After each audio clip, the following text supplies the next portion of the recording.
Okay, I think we're on Facebook. Good afternoon, everyone.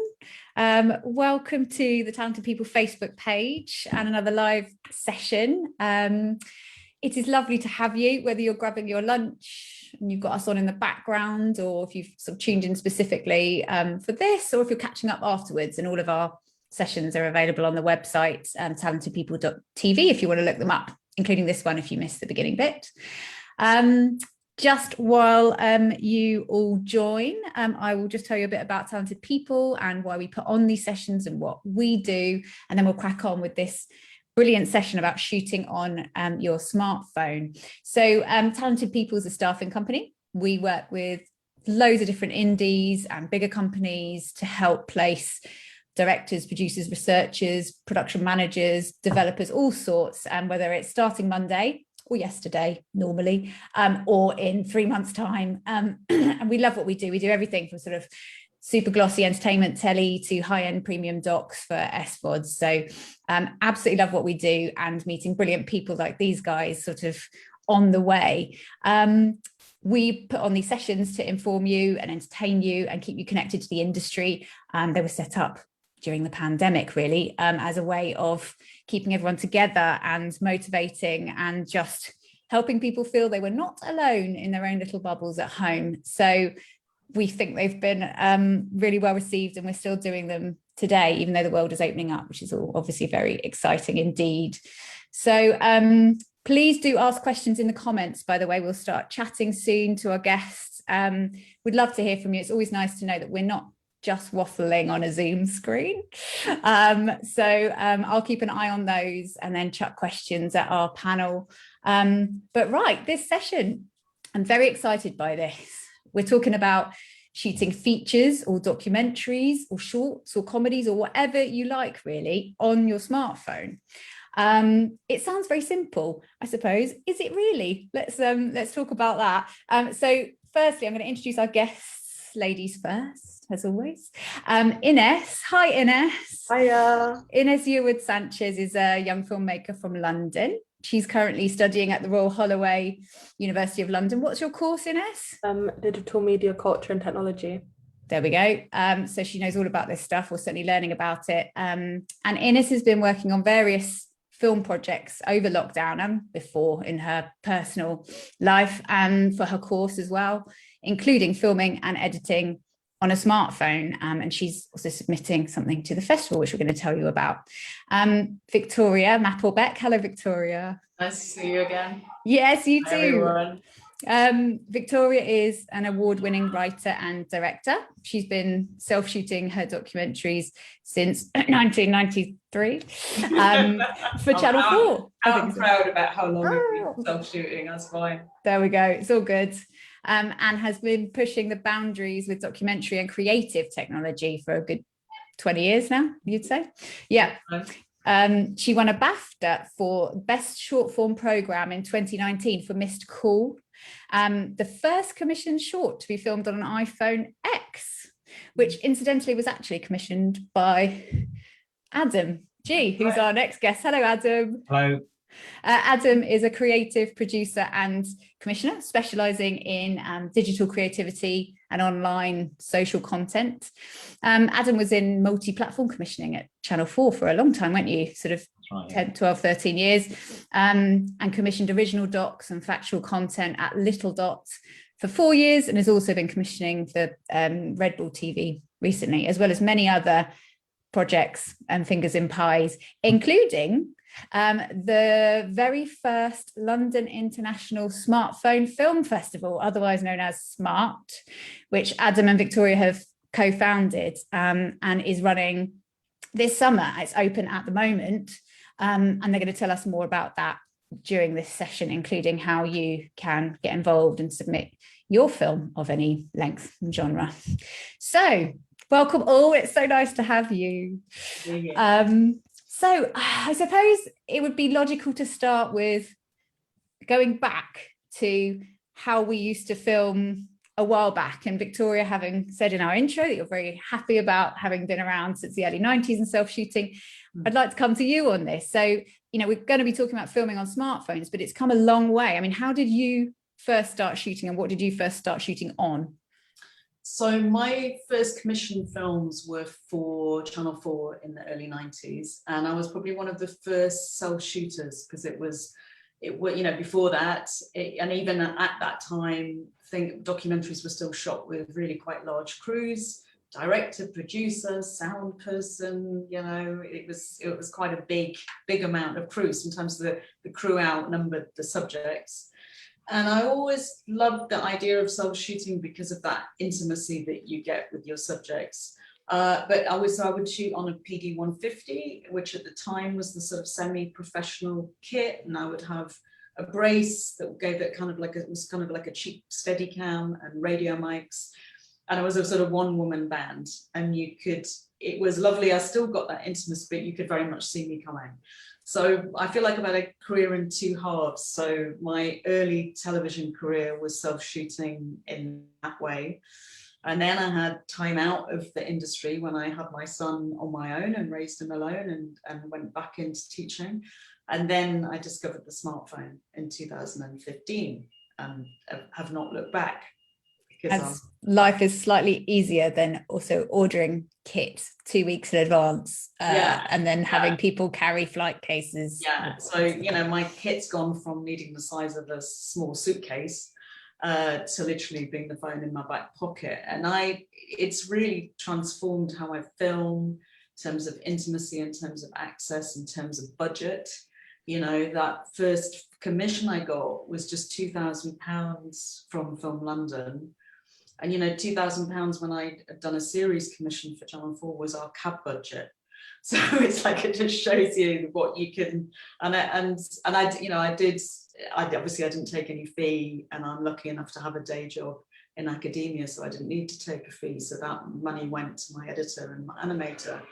But it was also a film. My first film was about a Nokia text thread. So I think I also like the idea of making a film about the sort of weirdness of the way we communicate with phone and internet technologies with a phone. And Sean Baker had just made Tangerine in 2015, so Filmic Pro existed, and the phones were shooting in 4K, and so suddenly, that was the iPhone 6 was the first one that I used for that first Film London short. Yeah, and I'd love to come back to how you did that as well. I think it's fascinating. Adam, when you were commissioning, then you've always been on the kind of the coolest bit of telly content, I think, multi-platform from the beginning, where other people were only thinking mainstream telly, you were always thinking how else, online, social. I mean, how were things sort of very traditionally filmed even back then?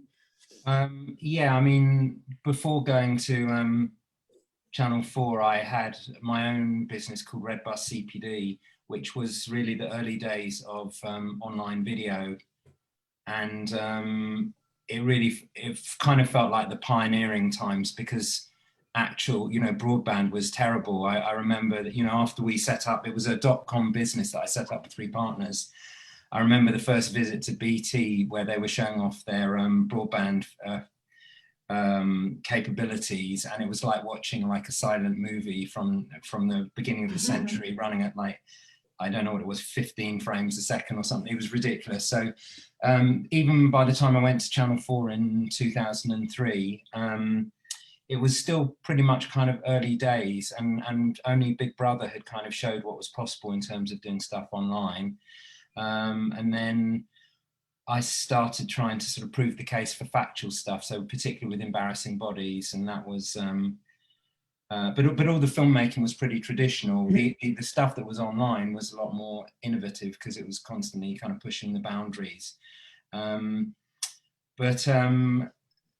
This is a whole other area, smartphones really, because it's completely mainstream, so it's a whole different story. Everyone's got one in their pocket.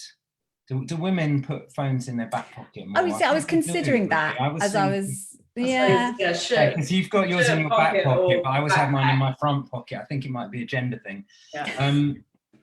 Anyway, like, we've all got them, and they are, increasingly fantastic in terms of the technology.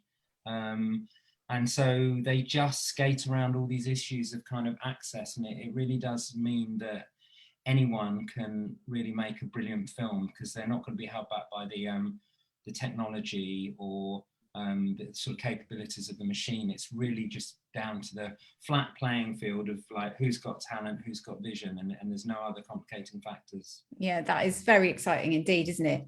And coming to you then, Ines, you've obviously, I mean, being of the younger generation to us old crusty people, you've had phones in your life forever, right? I mean, have you always played with, you know, filming stuff, photographing stuff? How has that been for you?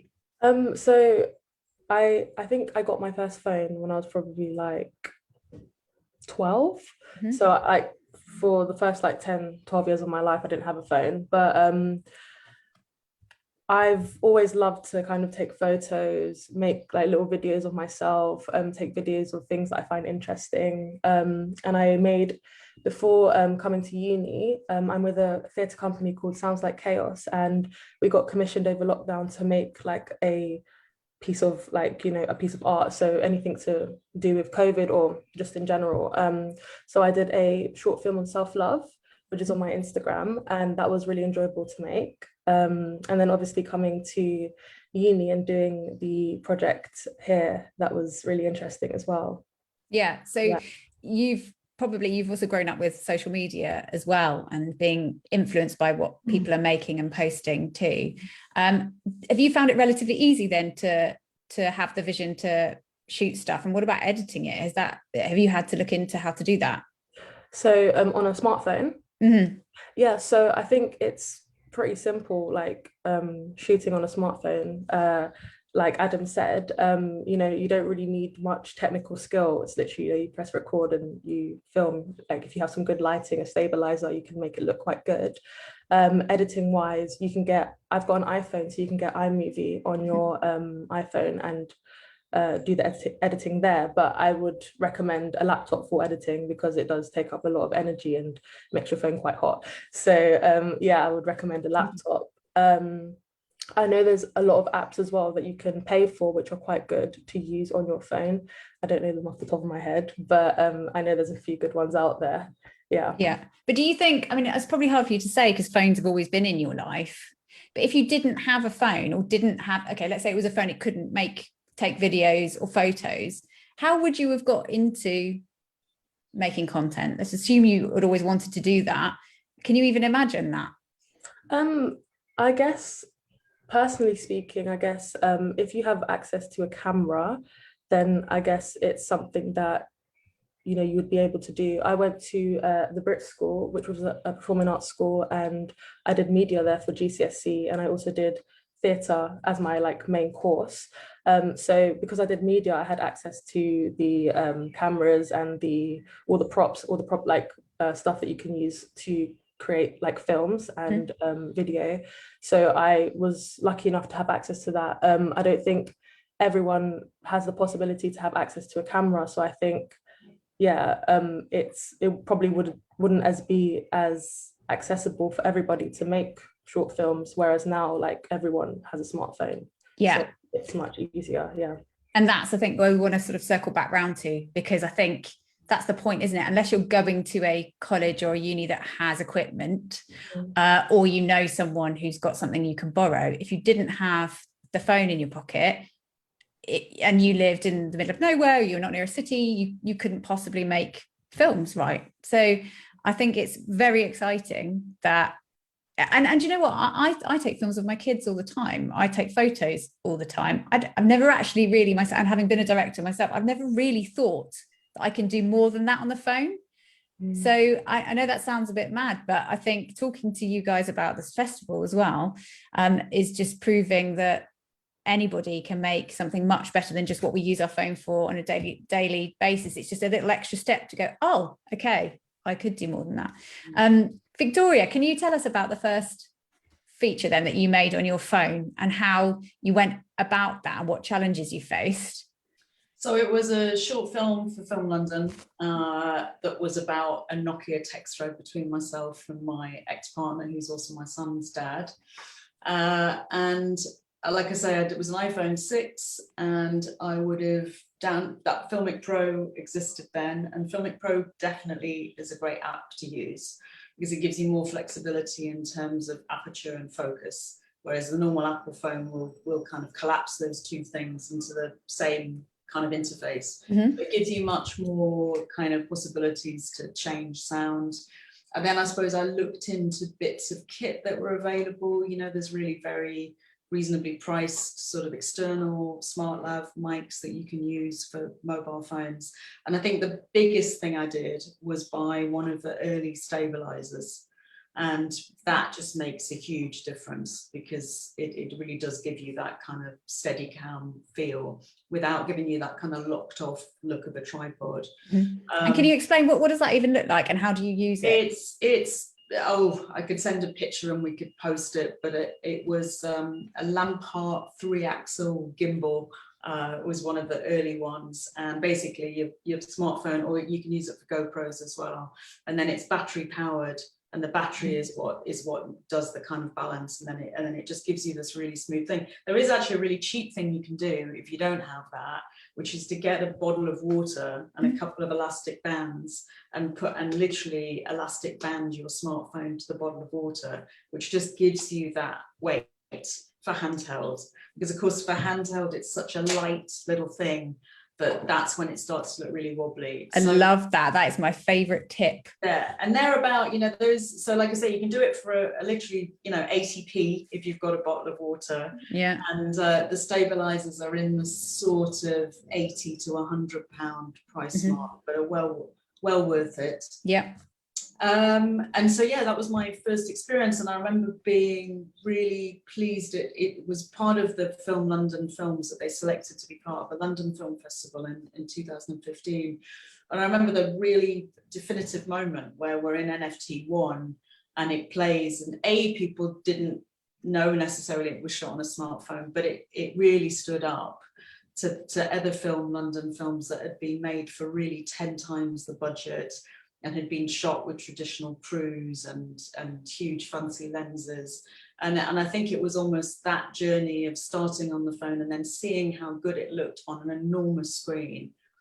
I mean, we talked a bit before about how it definitely has a certain aesthetic. You need to kind of embrace that rather than kind of fight against it.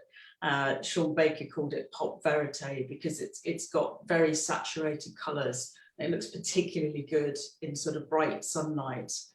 One of the limitations is the earlier smartphones don't look great in low light or at night time, so that you've got to kind of work around that.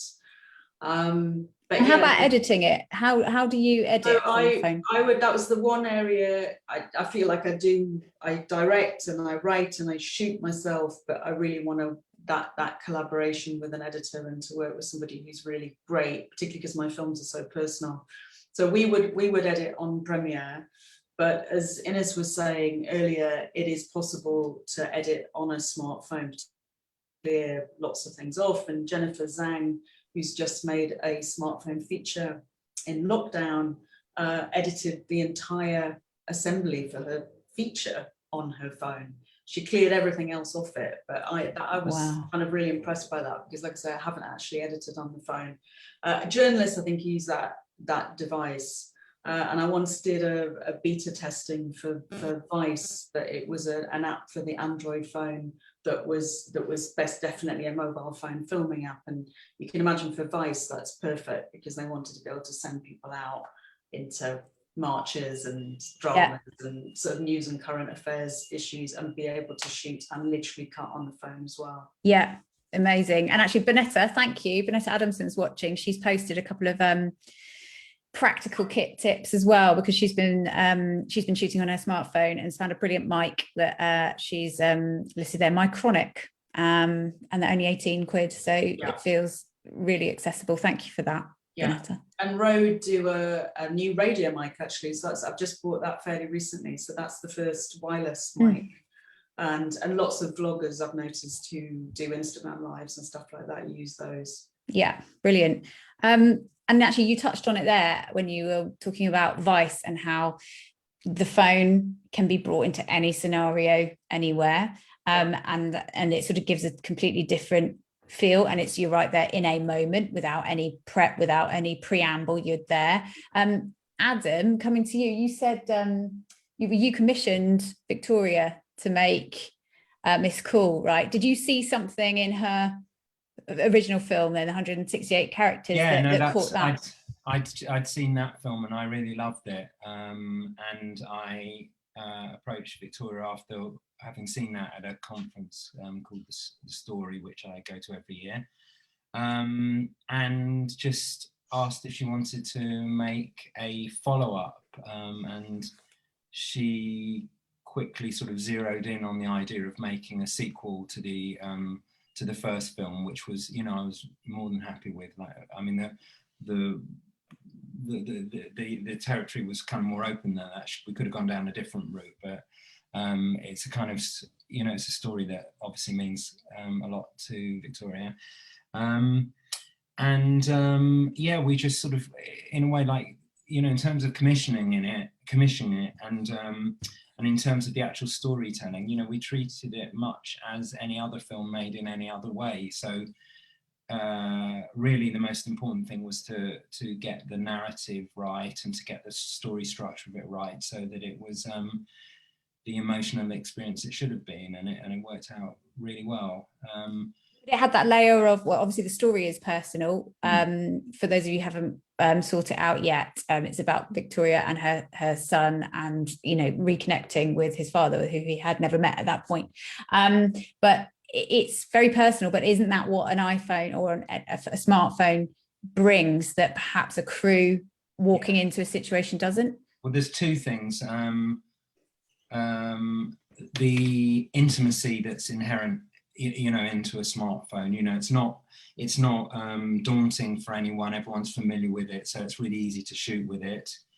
And also, when you're doing a kind of longitudinal thing, you know, over a long period, it's much easier to do it with a smartphone, because it's really expensive to do any other way, especially if you have to keep hiring kit, or even if you've got the kit, you know, you just don't have it on you most of the time. So smartphones are absolutely perfect for longitudinal projects like that. So we're actually working on a feature documentary, smartphone documentary, which is carrying on with the Victoria's story. So it's very much like the real Boyhood. It's called Motherboard, and we're going to be we're taking it to Sheffield Doc Fest this summer. But it's very much benefits from the fact that Victoria is constantly shooting on her phone without planning, you know, just being able to respond to what's happening. So it's absolutely perfect for that. It's one of the advantages. Yeah. And Ines, how have you found filming on your phone to a specific brief? Like we're used to just whipping it out and just, you know, taking, oh, that's cute, that's nice, or I want to buy that from the supermarket and I'll show someone at home or whatever. How have you found shooting to a brief for your course, and what did you do? Will you tell us a bit about each project? Definitely. So our project, we had to make a smartphone short film on how COVID has affected our lives. So we were in partners, and my partner Emma, she was in France at the time. She was in Paris, and I was in Egham/London. So obviously we had that kind of long distance like challenge to work with, but it worked out pretty well in the end. So our original idea, so my great-grandmother passed away in December from COVID, and me and her were very close. So I thought it would be a good opportunity to just make something dedicated to her. And I thought it would definitely help me with the healing process as well. So Emma's father had COVID for 3 weeks, but he recovered. So originally we wanted to make a kind of comparison to see how has it affected our lives, like someone who's lost someone and someone who kind of almost lost someone, and those differences. However, we only had 3 minutes, and we didn't want to make it too dense or too much content in those 3 minutes. So we decided to do it based on my great-grandmother's life just before she passed, and the effects of it after. And we then touched on religion and spirituality, and we kind of tried to answer the question, if we don't have organized religion, what do we fall back on in times of need? My great-grandmother was very religious. I would say that I'm spiritual, so I don't follow an organized religion. So I touch on that in the film. And Emma also touches on her like faith and her spirituality. And yeah, so going back to the question on how it was like to film, I think because we had this specific brief that we had to follow, I don't think that it was limiting. I think the only thing that limited it was the time that we had to get all that content in. But I feel like, you know, I was so much more aware of the world, and it was so accessible. Like, you know, I could just get my phone out, like, this looks interesting, and, you know, just take a video of it. And yeah, so I think I wouldn't say it was difficult. But yeah, just the time limit, really. Yeah, but having the freedom to try, you know, trial and error, and not worrying that you're going to run out of tape or exactly. card like I used to, or going back to the hotel room, right, with my PD 150 tapes and going, have I got everyone? Oh my god, I've misnumbered them. And that's old school times. No, you didn't have to worry about any of that, except maybe clogging up your phone. But as long as you've got an iCloud account, all is good. That's really interesting. And is that the film that you're submitting to the festival? Yes, we are submitting that film. We still have a few little bits that we want to fine tune, but yeah, we're going to submit it. Yeah. So talking about the pandemic then, Victoria, how do you think the pandemic has changed or perhaps been a catalyst for people to be creative? Sure. So actually, I was Ines's tutor on the film she's just talking about, and it is a really, really beautiful film that her and Emma made. And I think it's really nice because it's a sort of personal story, but obviously it looks at a much more universal story in terms of how loss and remembrance has affected us all in the time of the pandemic. And I think it's affected us hugely in that, you know, tremendous amount of young filmmakers, either within institutions or working independently, very difficult to get access to bigger kit, but of course the camera that they had and were used to working with was the smartphone. So I know that, you know, when I was teaching Ines's cohort, and they're all sort of 18 to 20, this is a bit of kit that they're already very familiar with and actually already doing really interesting things with. So it was great for that.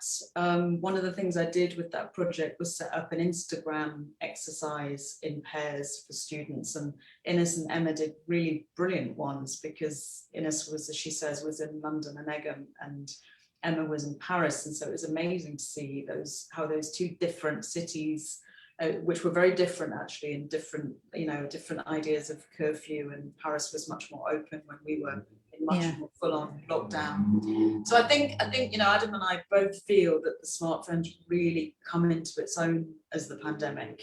You know, I was very passionate about it even before COVID hit, and there was already, Hollywood had already taken on the smartphone.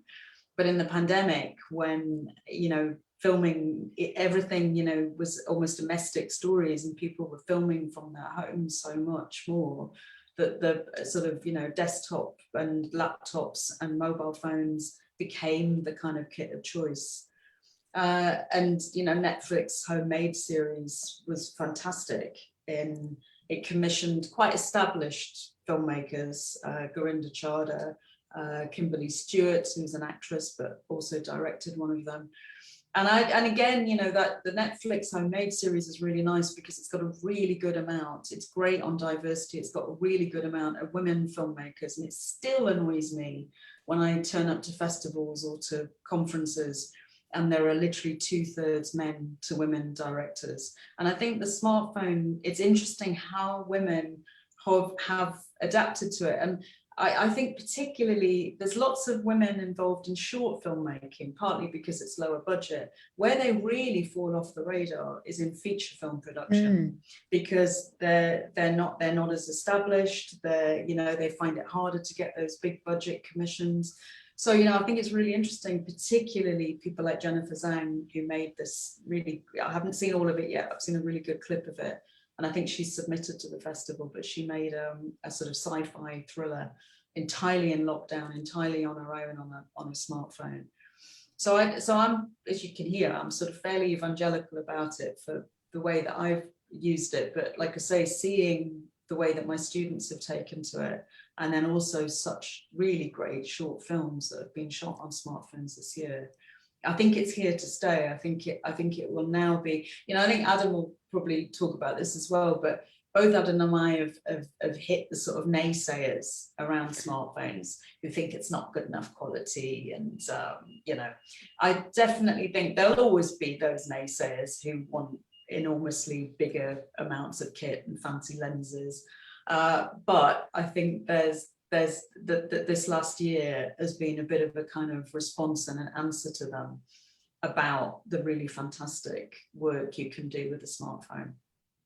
Yeah, Adam, can people be quite snobby then about the smartphone?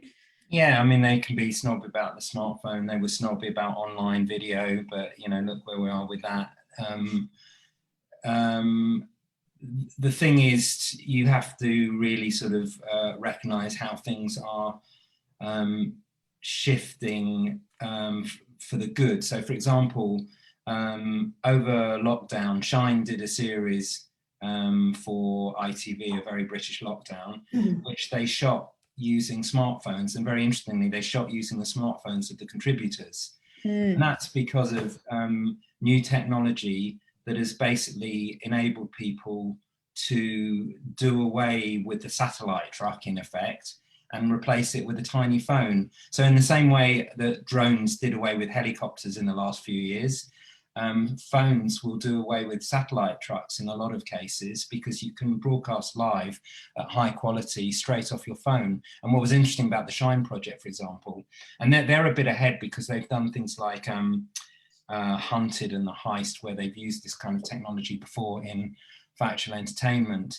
But you know, what was good about their setup was they basically turned the kind of difficulties into a positive, really. So they had to have the contributors shoot their own experiences, but by using Live View and the Live View app, which is the technology platform that they chose, they were able to effectively have a remote gallery and to direct the contributors. So instead of people that aren't really used to filming in a kind of at all professional way, but just for fun, they were able to direct the contributors to help them frame their shots better, to capture action better. And so the whole thing is kind of lifted. And that's not going to go back, really, because why do you want a satellite truck when you can have a phone?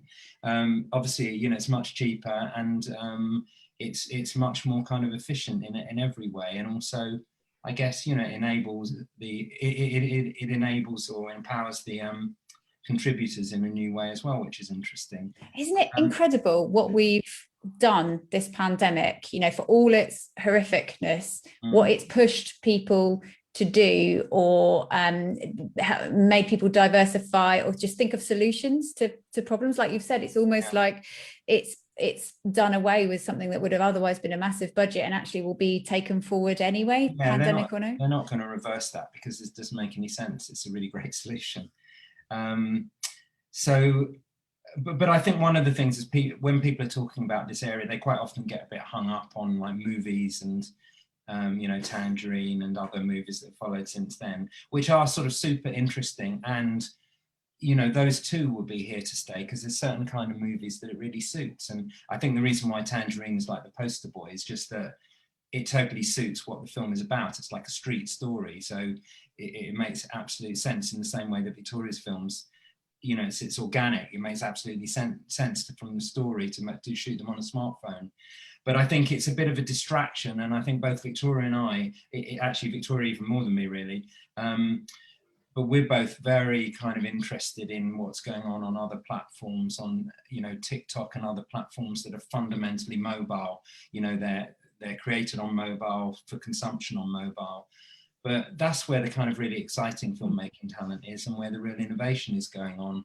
So we're kind of much more focused on 1 minute films than 90, 120 minute features. Not that we don't like features, but it's just for a sense of where the real energy and innovation is going. It's much more in that kind of territory. Yeah. Do you think it has to be certain projects anyway then that kind of suit that feel? You've already said there are certain compromises on a phone, maybe they're better now, but in terms of low light and things, that you couldn't just shoot a Hollywood film, although it's changing so much. Like the actual capabilities of the cameras now are so good that I don't think there have to be any particular kind of story really.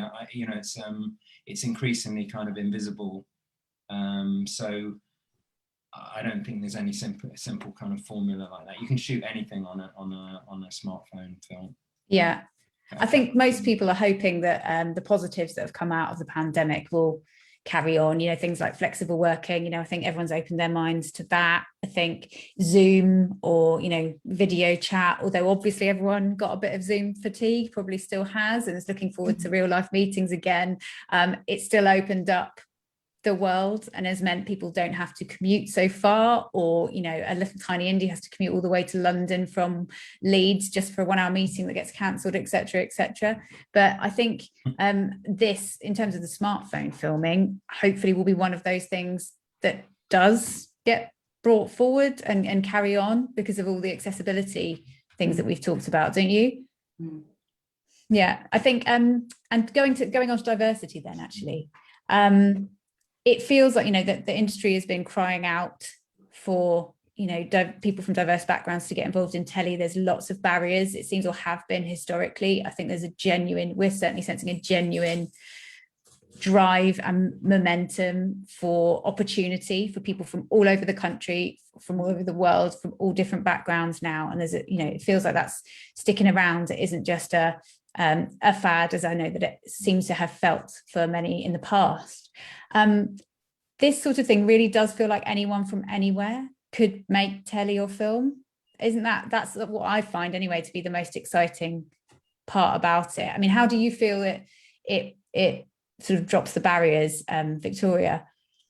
I think, when I was talking earlier about feeling that I had a career in two halves, so that my early career as out of film school was as a freelance documentary filmmaker, and your funding, you couldn't make low budget films. My first commission was £35,000, which was half Arts Council of Great Britain funding with Channel 4, and that was seen as a micro budget then. Like that, I could make my feature doc for that now, but it depended a lot on your network and beginning to make a name for yourself, and I definitely felt that I worked within a culture of gatekeepers. And then I think what's now fantastic is you've got a whole generation and the technology's changed to such an extent that you don't now need to hire a fancy bit of camera kit or an edit gear. Again, when I was in my early career, you had to edit, and there was cost of hire for that kind of thing. So I think that has been sort of really liberating. And then I think, as Adam was saying earlier as well, you've got a younger generation who, I was listening to a really great podcast, one of the Louis Theroux Grounded podcasts about KSI. And he was talking about when he was at school, and he was in a private school, his parents were working 10 jobs to put him through, and he failed his A-level spectacularly. But it's because he'd set up this YouTube channel. But, he once told his teacher how much he'd made in a month, and it was virtually more than the teacher made in a year. And so it's the new sort of short form content online is brilliant for that kind of entrepreneurial spirit. Doesn't have gatekeepers and isn't about who you know. So those two things I think have been really liberating. And then I think also there's a nice thing that can happen where you can make a phone film for no budget, and then potentially get picked up by Netflix and then get a Netflix deal. So I think it can be a way into those kind of higher funded, because I do think making feature films is very difficult on no budget. So I hope that it can lead to that, for lots of young filmmakers. And not just young filmmakers, because I also know loads of women, because where I feel the industry does not do well is for when women have children. And so I know so many women whose IMBD or LinkedIn sort of stops at the point that they have kids. And then they have a big break. And when I was raising my son completely on my own, I had an almost a decade break from my commissioned films in Channel 4 in the early 2000s. to when I then made the smartphone short for Film London in 2015. So I also think it's great the way that we're getting women back into the industry and having another sort of time in their career, you know. Yeah, and I was about to say then, so where, you know, if we're saying this is, you know, content making is for anyone, anywhere, in any circumstance, people can go out and shoot whatever they want now, tomorrow, you know, for years to come, and make their own stuff. Where can they send them? And then it brings me swiftly along to you guys in the festival. So tell us about, Adam, do you want to tell us about your idea for because it's very new, isn't it, the Smartphone Film Festival? Well, it's new having an international one for London, but there've been kind of more localized ones, and there's some around the world that have been going for a good while, because it's not come out of nowhere, this practice. It's just much more sort of mainstream now. And so we wanted to set up a festival that could sort of showcase the best of smartphone filmmaking, and at the same time also be much more kind of balanced in its approach in terms of, you know, particularly I think gender. So on every level we've striven to make sure that that kind of balance is more sort of restored. Ditto for kind of other aspects of diversity as well. And how it's working, like we've sort of set it up really quite quickly, because a lot of the films that have been made on smartphones this year are obviously to do with lockdown, and we just felt they would play much better this side of the summer than the other side of the summer. So our inaugural festival is 21st to the 25th of June, and this year it will be, like many other things, online only.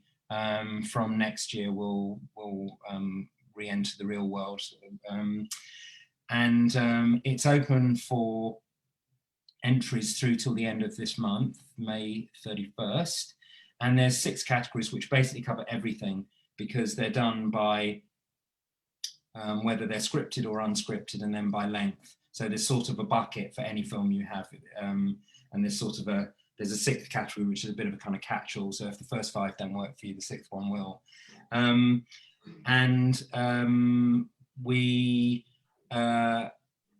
We've got some really amazing kind of judges, which we'll kind of publicise soon. And we've also got some mentoring as part of the prizes from some amazing people for the winners here. So nice trophy, yes, but maybe perhaps more importantly, part of the prize is some mentoring, and also some distribution opportunities with Little Dot Studios, who are one of our main sponsor. So we've been really blessed really with sponsors, because we've got Little Dot, who are just progressive and online, so it's a perfect kind of match. We've got Royal Holloway, which is really nice to have some kind of academic backing for it, because obviously this got big implications for film students as well. Tons of films have been made this year by film students on phones. Very interestingly, like Victoria's had cohorts going through for year after year. I taught some on a course at Ravensbourne during the lockdown, and we've done smartphone films there as well. And then we've also got TPR Media, who are kind of press and media specialists, and that's been really helpful. And we had a lovely piece that kind of framed everything in last Sunday's Observer, which really kind of captured really well what we were trying to do, by Vanessa Thorpe. So yeah, we're up and running. We've done it really quickly, and we've really enjoyed the fact that we've had a lot of contact with smartphone makers and festivals all around the world. It's quite it's a noticeably friendly community, and it's been really kind of embraced, which has been lovely. So there's been lots of stuff flying backwards and forwards all around the world. Are there any exclusions as to who can enter? Nope. So you could be in as the long industry. as it's got to be made on a smartphone, more than 50%. So we like things that are 100% made on a smartphone, but anything over 50% is eligible. We've got a longer eligibility period for the first one because it is the inaugural one. So anything after 2018 is eligible. Although I must say, you know, we've got a nice number of entries already. Most of them are pretty sort of contemporary. I think that's kind of pretty much all the rules. Have I missed anything? No, I think that's it. And So where do people send their films to? So all the information about the film festival is at smartfilmfest.net, and there's a page on Film Freeway, which is where everything gets entered through. So Film Freeway is your place, and all the details, including the link to it, are smartfilmfest.net. Brilliant. Well, I'm sure we'll know a lot of people who are going to want to get involved in that. And so they don't need to film it right now. It can be something that they've shot previously. Oh, yeah. Anything from, you know, over the last 3 years, but also even where are we, the 14th of May, it's still perfectly feasible to make something before the 31st, particularly in the kind of category that we're super excited about, which is the under 1 minute category. Oh, yeah. Which is kind of, I sort of, it's dear to our heart, really. So it's more than enough time to make something for that. But even for the longer categories, it's quite possible.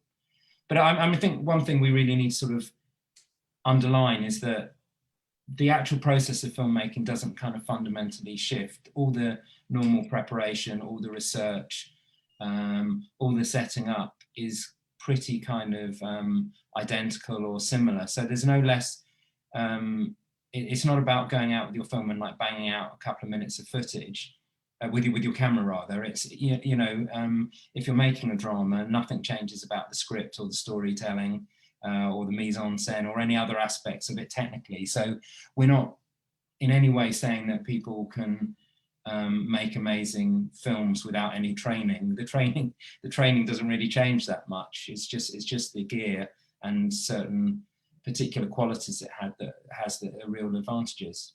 Do you think that's almost something that people assume then, that if you're filming on a smartphone, it's just going to be lower quality, not as good, just a bit scrappy? Well, I think both, you know, some people will assume technically it's more scrappy, but it's not really. But more to the point, you know, some people would think we're sort of advocating people can just make films without any effort, without any training, without any talent, and we're not saying that at all. We're just championing this particular technology because it has really particular advantages, and there's things you can film on a smartphone that you can't film in any other way. So I mean, Victoria's done it in her film The Waiting Room, where she filmed getting a cancer diagnosis and then treatment and that whole process where, you know, you can't go in with your film crew saying, oh yeah, just follow me, you know, but you can whip out your phone and talk to the doctors and explain what you're doing and get access in that way that you'd never get with a film crew. So yes, access, that is something that's surely a major advantage, because we're so used to seeing people filming stuff, right? It's not like I'm walking up to someone with a big shoulder mounted thing. I'm just doing this. And so it feels quite normal, and we've become sort of trained to not really notice anymore, have we? Or not judge people who are chatting away into their cameras. Exactly. But I mean, there's this quite strange thing that occurs as a result, which means that you can look like an amateur, but behave and film like a professional. And that's really an interesting area. I bet it's quite unnerving. Looking like an amateur can have massive advantages. Yeah. Ines, how do you see what you're going to do in the future? Do you know what you want to do yet, or what do you want to do more of? As I mentioned before, I went to the Brit School where I was doing theatre. So my goal is to become a successful actress, but I came to uni to learn more skills. So I wanted to stay within the industry, but learn, I guess, you know, behind the scenes in a way, so that I can like have more opportunities once I kind of come out of uni as well, if I probably change my mind. But right now I am really enjoying the like making short films, the whole creative aspect of my course. So that's something that when I get into second year, I definitely want to focus more on as well. So yeah. Have you found it being that people have received you filming them pretty well because it's a phone and not a big camera? Like when I was doing my project? Mm-hmm. Yeah, so like you guys have mentioned, the whole kind of, you know, if I was to go and film somewhere with like a whole crew, it would be very obvious that I'm filming and I might not be allowed to. But if I have my phone, it's much more discreet, and you know, I can just pull it out and film something without having to worry about what people will say, or like having that crew behind me, because it's just, you know, it's an independent thing and it's much more easy to manage. Yeah. Thanks, guys. We are going to wrap up in about 5 minutes. So if anybody's got questions, do ask now. And Bonetta, actually, who was super helpful and posted the link to your to how to submit videos. So thanks for that. She's also asked about kit. She's asked what has been the most game-changing gear that people have used in smartphone filming. Can any of you talk about that? For me, it was the stabilizer, you know, but like I say, there was that thing where you can do that with a bottle of water, or the kind of stabilizers that are in that £80 range, but they really on the whole transform the look and feel of filming. Yeah, so stabilizers, microphones, yeah. We've got and Filmic Pro as well, because of that ability to be able to control much more than you normally would have in just straight the camera app on a can you explain what is Filmic Pro? So Filmic Pro is an app that you can download, and it means that you can separate off you could affect your color and aperture and focus separately. You can change sound levels, so it just gives you much more freedom to be a bit more creative than just the kind of bog standard camera app would normally give you on a smartphone.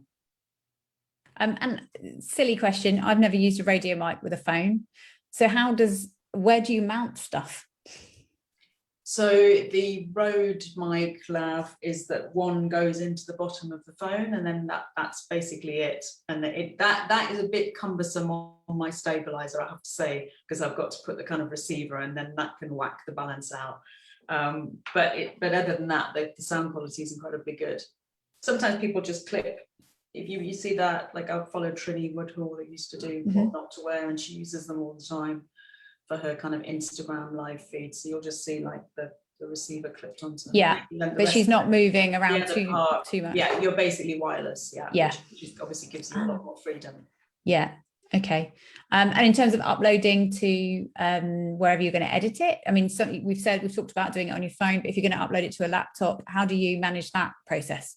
You do it in iTunes, basically, and you plug your phone into your laptop, and then you can go through a fairly simple interface for file sharing, and then your Filmic Pro app will come up, and then you just select them and then take them off.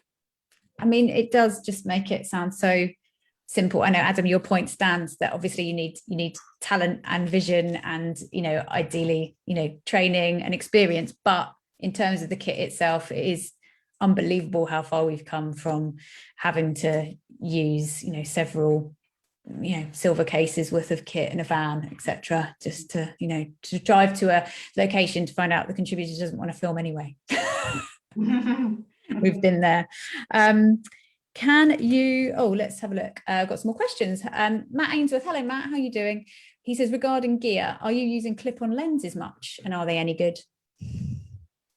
You can use them, and Sean Baker used them. It was a company called Moondog, actually, who I think there might be another Kickstarter campaign for external lenses that work with smartphones. I haven't really used them, but certainly for feature films, and like I say, Tangerine used them. Steven Soderbergh definitely used them on both of the feature films that he's made with smartphones. So yes, and they're not hugely expensive bits of kit. Okay, and Jasmine Greenaway, hi Jasmine, she's asking if you can enter part of a web series that's been previously filmed. Yeah, I mean, it's you know, most of the entries have been previously filmed. They've not been shot specially for it. When it comes to series, it might be worth sort of getting in touch with us, because there's slightly different ways of treating series than individual films. So you'll find the web address on the web, the email address on the website. But we've got a number of series entered, and they've been treated slightly different depending on what the filmmakers want to do. Great. So yes, get in touch directly, I would say, Jasmine, but it sounds, absolutely that things that you've shot previously can be accepted into the Smartphone Film Festival. When do you look at them all and announce winners? We look at them from the 1st of June and we announce winners on the 14th of June. Okay, dates for the diary. That'd be brilliant. We'd love to talk to you about those as well. And that's going to be fun watching them all. How many have you got so far? Are you allowed to say? We've got about 50, and there's a little thing in Film Freeway where it tells you what the total watching time is, which is something horrendous already with 50. I think it was over 12 hours for the 50. So, but obviously, it's kind of a lovely issue to have, that we're going to be sort of glued to screens for rather a long time. There's going to be some late nights, aren't there? Exactly. But we're delighted to have so many entries so quickly as well, because we've only just been going for a couple of weeks. So and we sort of know there's a lot more out there that are going to be coming in. So I think it's going to be really, really popular. We can't wait to see how it plays out. Last thing then, sort of before we finish up, Adam, do you think we're going to see more smartphone filmed stuff on normal TV? Yeah, I think so. I think the kind of technology that I was describing before around the shine thing is probably more going to sort of shape how TV is. But I also think you will increasingly get programs that are shot in this way. And even when I was at Channel 4, when I first got there, like smartphone footage was just like, no chance, mate. And then by the time I left, it's perfectly acceptable kind of standard. So that points to the fact that inevitably people are going to use it increasingly. And you won't really know what's shot on a smartphone or otherwise most of the time, frankly. Not without a good stabilizer, though. With a good stabilizer, yeah. Not the bottle of water approach. I've actually done one with broomstick and 2 rubber bands. That works quite well. I shot a whole sports magazine program like that. Amazing. Sometimes you have to be creative, right? I know I've wedged myself into weird positions to get a steady shot before without a brace or anything. You just have to think creatively, don't you? Mm-hmm. Yeah. Wow, guys, it's been so nice to talk to you all. So do find the link to the Smart Festival. What was the website again, Adam? It's www.smartfilmfest.net. Smartfilmfest.net. Okay, and we'll add it into when we're sort of resharing posts with this session on too. So anyone can enter. What I think is just very inspiring is that boundaries are gone. Anyone from anywhere can pick up their phone and film, and it's very exciting times because just talent will shine through, we hope, and certainly we as a staffing company would be really impressed if somebody either new or established sent us a link to something that they had shot themselves with their own content, their own editing. I just think it feels like it's a really great way to demonstrate what you can do with pretty much zero budget, as you've all been saying. So exciting times. Thank you all so much for your time. Really appreciate it, Victoria and Ines and Adam. If you missed any of this session or our previous ones, you can find them on our website, which is talentedpeople.tv, and go to the TP sessions page. And while you're there, you can have a look at our jobs and send us your CV, please. It would be lovely to get some new CVs from you guys who don't really know us. And yeah, in the meantime, watch out for our next sessions. We've got one coming up on casting and welfare producing, and we're hoping to do many more as well, sort of making ofs, so you can see a bit behind the scenes with all the people that we know and love from telly and online content. So thank you ever so much for coming. We will see you all again soon, and stay safe and hopefully enjoy some sunny weather at some point if it arrives. Thank you very much, everyone. Have a good rest of your afternoon. Bye. Thank you. Thanks. Bye. Bye.